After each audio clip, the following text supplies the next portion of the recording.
Bonsoir à tous et bienvenue dans notre émission de Fénois Jeunesse. En ce jeudi 20 novembre 2025, on va célébrer le spécial Duo Day.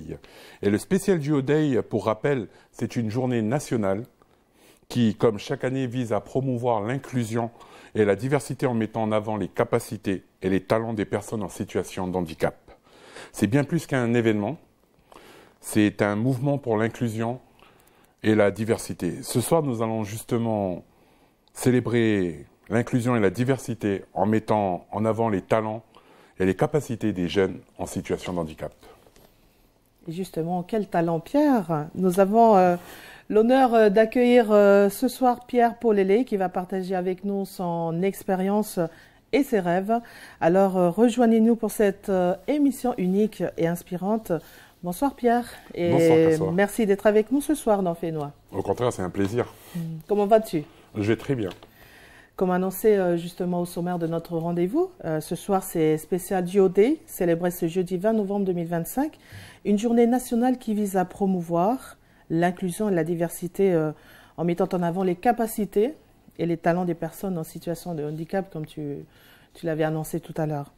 Qu'est-ce que le Duo Day signifie pour toi et pourquoi as-tu voulu justement participer à cet événement? Alors, Kassoa, le Duo Day pour moi signifie pouvoir justement faire transmettre un message à tous les jeunes en situation de handicap et pas qu'à eux, à toute la société entièrement. Et j'ai voulu justement venir témoigner car je pense qu'il y a certaines personnes qui se sentent exclues justement par rapport à leur handicap et qui n'osent pas venir prendre s'afficher et témoigner justement de ça. Peux-tu nous expliquer en quelques mots, Pierre, ce qu'est ton handicap et comment il affecte ton quotidien?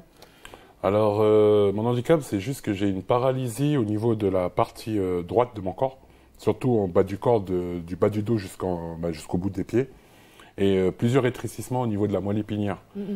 Comment ça affecte ma vie au quotidien? C'est que parfois j'ai du mal à me déplacer sur de très longues distances.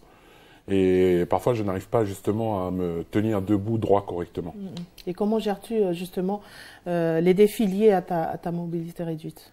Comme je disais, et comme tu viens de le dire, la réponse est dans la question. Oui.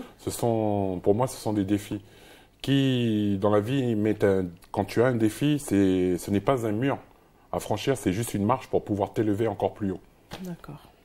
Quels sont les aménagements ou les aides techniques que tu utilises pour faciliter ta vie quotidienne, Pierre? Alors, j'ai ma béquille pour pouvoir me déplacer quand je suis tout seul. J'ai une chaise que je mets toujours à moyenne distance pour pouvoir m'asseoir, me reposer quand je marche. Je suis bien entouré de ma famille, de mes amis. Et dans mon travail aussi, mes collègues et mon patron ont mis en place un bureau aménagé, une chaise, et ils m'ont prêté la voiture justement pour que je puisse être autonome dans mes déplacements de la maison au travail, du travail à la maison. D'accord. Et comment crois-tu que cet événement, que le Duo Day, puisse aider à promouvoir l'inclusion et la diversité? J'espère par mon témoignage justement que les gens vont moins se sentir exclus et qui vont pouvoir venir témoigner de leur handicap, et surtout que ce soit dans le monde du travail ou partout ailleurs à l'école ou dans la vie familiale, qu'ils puissent voir autrement justement les personnes en situation de handicap. Car pour moi, être en situation de handicap, c'est vrai que c'est un frein pour certaines choses dans la vie. Oui. Mais, comme quoi par exemple? Par exemple, je ne peux plus danser. Oui, c'est clair. Je ne peux plus danser, malheureusement. Oui. Mais comme c'est quelque chose qu'on m'a répété souvent, chaque problème a une solution. Et c'est juste une autre façon... Il n'y a pas de problème, il y a toujours des solutions. Voilà, exactement. Il faut juste voir la vie d'une autre façon cette fois-ci. Et comment vois-tu la vie, justement? Quand je marche courbée, je la vois moi, à ma distance, à ma hauteur. Non. En tant que jeune? En tant que jeune, honnêtement... En situation de handicap, je veux dire. Ça m'a permis justement de réfléchir sur beaucoup de choses et d'être beaucoup plus humble sur énormément de choses. Quand on est jeune, on peut faire tout ce qu'on veut, on se croit fort, on se croit intelligent et tout. Alors que justement, l'handicap, c'est un rappel de ma place et de ce que je dois fournir maintenant pour paraître normal, si je peux le dire entre guillemets, aux yeux de tout le monde. Nous en venons maintenant à ton parcours scolaire, Pierre. Tu es titulaire d'une licence en économie-gestion. Oui. Qu'est-ce qui t'a motivé à choisir une licence en économie-gestion? Ah, alors ça, on va dire que c'est un peu tout ce qui est au niveau de ma famille. Mon père ma famille était dans le commerce et tout. Du coup, je suis né dedans. Et de fil en aiguille, on va pas se mentir, faut se faire de la maille, quoi. Du coup, voilà, licence économie et gestion. D'accord. Et comment as-tu géré tes études avec ton handicap?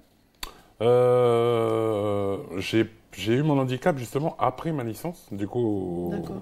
ça n'a pas été trop.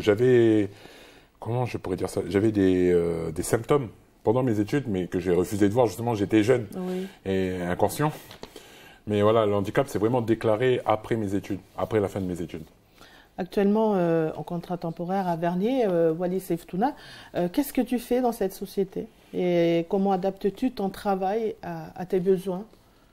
Alors, pour Vernier, Wallis et Futuna, je travaille essentiellement dans tout ce qui est la communication, pour gagner en visibilité, que ce soit dans les réseaux, dans les événements, ou sur Internet. Oui. Et concrètement, qu'est-ce que tu fais sur les réseaux sociaux?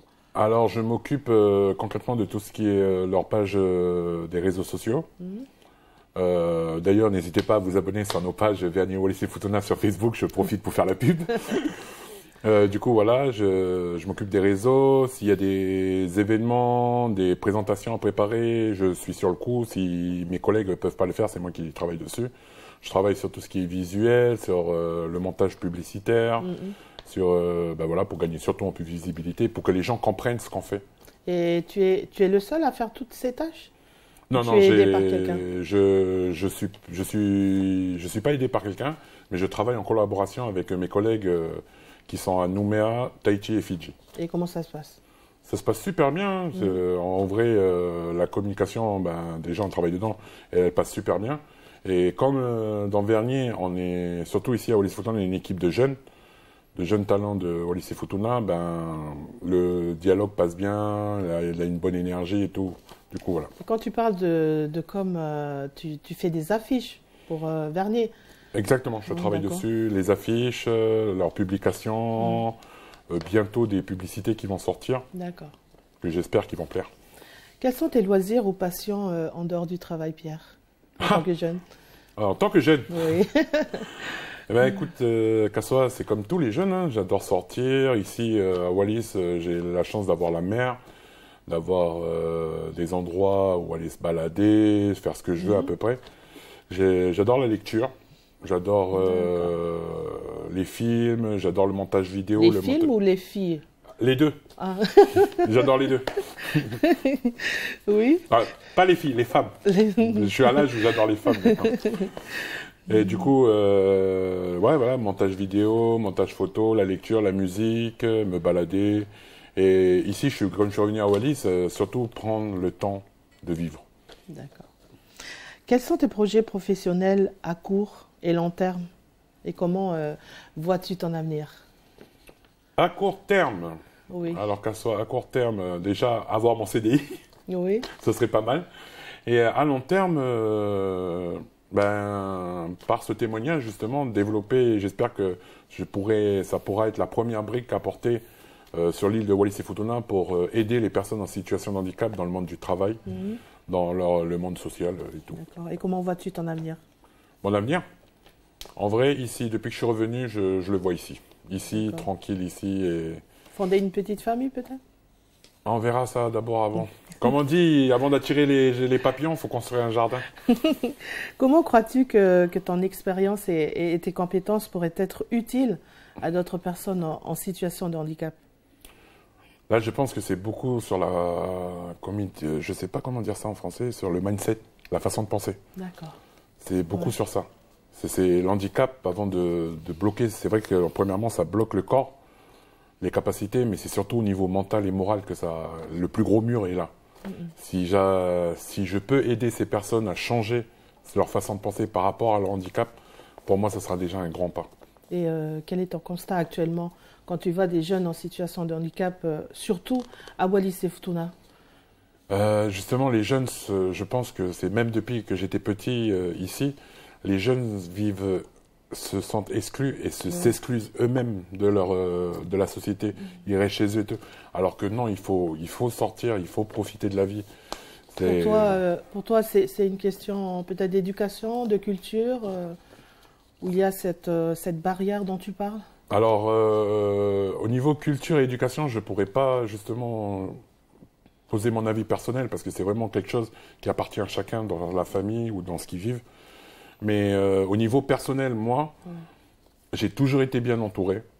Et je remercie justement toutes ces personnes, que ce soit ma famille, mes amis ou mes collègues de travail. J'ai toujours été bien entouré et justement, comme je disais tout à l'heure, en développant son mindset, sa façon de penser, en ayant une autre façon de voir les choses. On soit plus ouvert. Exactement. Plus ouvert. Oui. Il faut juste s'ouvrir aux gens, il faut parler de ce qui ne va pas et il faut surtout accepter son handicap et vivre avec. Il faut s'adapter, c'est tout. Et aujourd'hui, tu acceptes ton handicap, Pierre? Pleinement, de toute façon, je n'ai pas le choix. Quel conseil donnerais-tu aux autres jeunes de ton Fénois en situation de handicap? En situation de handicap, changez votre façon de voir les choses. Acceptez votre handicap. Moi, par exemple, j'étais un jeune qui était très énergétique. Je faisais tout ce que je voulais. J'étais têtu, entre guillemets. Mon père peut témoigner avec ma mère. J'étais très têtu comme garçon. Sauf qu'avec mon handicap, ça m'a beaucoup ralenti sur certaines choses. J'ai eu mon petit moment de... Je ne vais pas dire que j'étais tout le temps au top. Après mon handicap, j'ai eu mon petit moment où j'étais faible moralement, mentalement. Et sans vouloir jouer sur les sentiments et tout, comme je disais tout à l'heure, c'est ma famille, mes amis et surtout la prière qui m'a beaucoup aidé à remonter. Et si moi je le faisais pas, c'est ce que j'ai envie de dire aux jeunes en situation de handicap, si vous le faites pas, personne d'autre le fera à votre place. Donc ça dépend que de vous maintenant. Beau message, Pierre. Et par exemple, aux jeunes en situation de handicap, qui voudraient participer à des événements similaires, comme aujourd'hui, comme tu le fais actuellement? Il faut se renseigner, justement, être abonné aux réseaux sociaux, ou parce que il y a des jeunes sûrement qui ont des handicaps plus importants que le mien. Ne pas hésiter à demander à quelqu'un l'aide. Des fois, on ne peut pas faire autrement. Moi qui suis têtu et qui ne veux pas être aidé, parfois, je ne peux pas faire autrement. Je suis obligé de demander de l'aide. Mais voilà, il y aura toujours une solution à chaque situation.